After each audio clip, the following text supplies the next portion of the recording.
How are you all maybe different as a team in strategy and everything from the last time you faced Hopkins?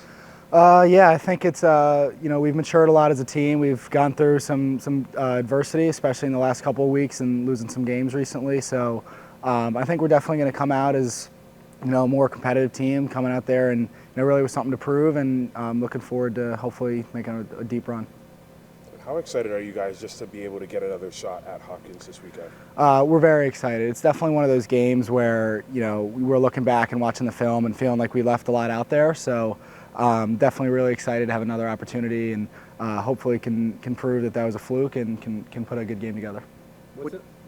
From your perspective, I know these are the games now that you came here to play in. What's it like to be playing on this? You got a taste of it last week, but now the stakes getting higher just being on this stage. Yeah, I mean, it's really a dream come true. It's really cliche to say, but growing up, you've watched countless games, and especially having some quarterfinal games like near Baltimore and being able to go to those as a kid. So it's really just a dream come true, and these are the moments that you work hard for, and when you're grinding in the fall and in the winter, like this is really what you're thinking about. So definitely really excited to go out there and get to play in this game. Yeah, how cool is it for you that this game's in Baltimore? I'm really excited. It's definitely gonna be cool to be home, and a bunch of my friends are home from college, so should be able to see a bunch of them. Haven't seen them all spring, so really excited to be able to be close to home and in a place that I'm pretty familiar with. What did you think was the difference in that fourth quarter was big, and that first time you played Hopkins, and what you got to do better this time around? I think it's just minimizing our mistakes. I think we've always been a team that loves to go out there and sling the ball around and take some risks, but we're still going to continue to do that, but just make sure we're not having any really careless mistakes, and just really focus on taking care of the ball and putting it in the back of the net. Any number on how many people you're expecting to see part of your childhood party on Sunday? Hopefully a bunch. Hopefully as many as possible. I know I've already gotten our group chat going, seeing who's going to be there, but it would be great to see a bunch of family too, and aunts and uncles in town. So it's hopefully feel like a home game for me. So. McCabe, can you talk about how going to midfield for stints against St. Joe's opened up, the field for you and your flow, and also opened up some things for Griffin as well? Can you just talk about that? Yeah, it was definitely a new experience. I hadn't really done that yet in my career, but it definitely seemed to work out pretty well. It definitely just opened up. We kind of having Connor and I on opposite sides of the field as Dodgers was definitely very helpful, and Griffin had some big goals early, so it was definitely a new experience, but something that worked out pretty well. It also helped you get a short, because you've been pulled pretty much by their second guy. Yeah. I mean, for the entire season after maybe the first couple of games, right? Yeah. So dodging short sticks, obviously much better than a pole, but it's definitely a different experience, and takes a little getting used to. And you're used to making a dodge so much earlier against a pole, and just overall it's a new experience, but. Definitely pretty cool. Are those the two spots on the field, either at X or topside, where you think you're most dangerous right now as a college player? I guess. I mean, I think I've always tried to focus as much as possible, and I was raised as a player to try and be able to score from everywhere. And I think that being able to get down those alleys and attack those wings is definitely somewhere I'm pretty comfortable right now. And behind the goal as well. And I've spent a lot of time there this spring, so. Overall, I've always tried to be as comfortable as possible everywhere, and just be able to play where the team needs. Can you talk about your shooting from distance? It's really picked up as far as accuracy and going low on goalies, and that's something that I think the team needs at this point. You don't necessarily see that through everybody. Everybody's got their niche. Peyton's got his distance. Connor's usually coming up a pipe, but that outside shooting. Can you talk a little bit about that? Yeah, I mean, I think I haven't really tried to make too many changes, other than Coach Cassis and I have worked a bunch throughout the spring on watching film of a bunch of shots I've taken throughout the year, and trying to break down and see where I can improve. And other than that, it's just trying to get as many reps as possible. And we're fortunate to have goalies who like to get shots, so being able to go out on off days and get some reps in is really helpful. So I'd say.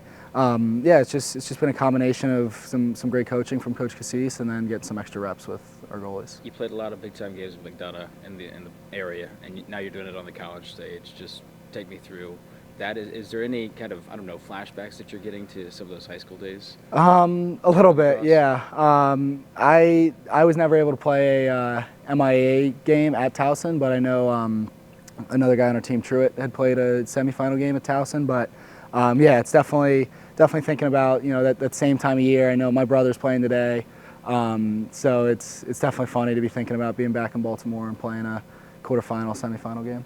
Thanks. Yep. What has year one been like for you? Maybe compared to what you thought it would be like coming in. Excuse me? What has year one just across the board been like for you, maybe compared to what you were expecting? It's hard to really think back and think of exactly what you're expecting. I mean, obviously the only thing you really want coming in is to be able to play and be able to get on the field as much as possible. So, I've been very fortunate to have that opportunity. So I think that in and of itself was a really cool experience. And then once you crack that lineup and get on the field, it's just doing whatever you can to help the team win. So it's definitely been a really cool experience to get to play some of these big time teams that you're always watching on TV and get to play for what I think is the best program in the country. So it's definitely been a really cool experience, and it's probably not a great answer, and it's hard to think back as to what exactly you're expecting, but just being able to be out there every day is a dream come true. What was the message from some of the older guys going into the NCAA tournament, the guys who've been through this before, about what it takes to win this time of year? Yeah, it was really a lot about urgency, and one of the things we've always talked about is Virginia in May, and I haven't personally experienced that as a player on the team, but I've watched countless games. So one of the things they always talked about was just bringing that different sense of urgency when the calendar flips to May, and just whether that's in a walkthrough in practice or on game day, just coming with different speed and different intensity, and hopefully being able to pull it out. And obviously, winning last weekend was the most important thing, keeps your season going. But also, how important was it from a confidence standpoint, just to get off of the losing streak, put that behind you guys, and just kind of have that confidence moving forward? Yeah, I would say confidence was never really an issue for this team. We know how good we are, we know what we're capable of, and while we did have a little bit of a slide there, we never lost confidence in ourselves and trust in ourselves. So I think that win on Saturday was just us finally expressing that and knowing that we have what it takes going forward. You probably already addressed this a little bit, sorry I'm late, but moving back and forth from mid to attack, how comfortable are you with that? It was definitely a new experience. It was something that I hadn't really done before, but having such great coaches, and Coach Cassie specifically, has really helped me out with that. So it was definitely a new experience, but whatever it takes to help continue to get wins and keep the season alive. What do you think that brings to the team when you slide back there, Jack slides up? Yeah, I think one of the things Connor and I have talked about is being able to be on opposite sides of the field. So if he's initiating and can swing it forward, and then I can then attack a short stick, or vice versa, and get it to him on the backside. Just anything to kind of get the defense moving, and then attack off of that is just something that we talked about and seeing maybe as being a potential benefit to the offense. And last thing for me, I know it's the other end, but what kind of a teammate is Ben Ware? Have you gotten to know him pretty well? Yeah, Ben's the best.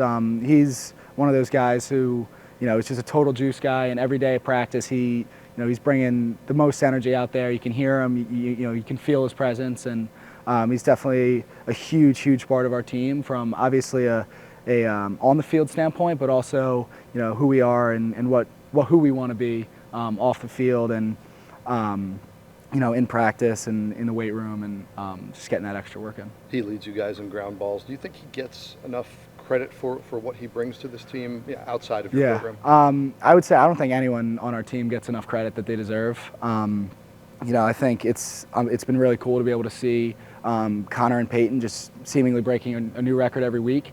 And I think the fact that that's getting publicity is great, but the amount of guys on this team who are really world-class players, from Ben Ware to Chase Yeager, who I think is the best D-midi in the country, top to bottom, I think we have some really skilled players, and I think everyone could probably deserve some more credit for how well they've been playing this year.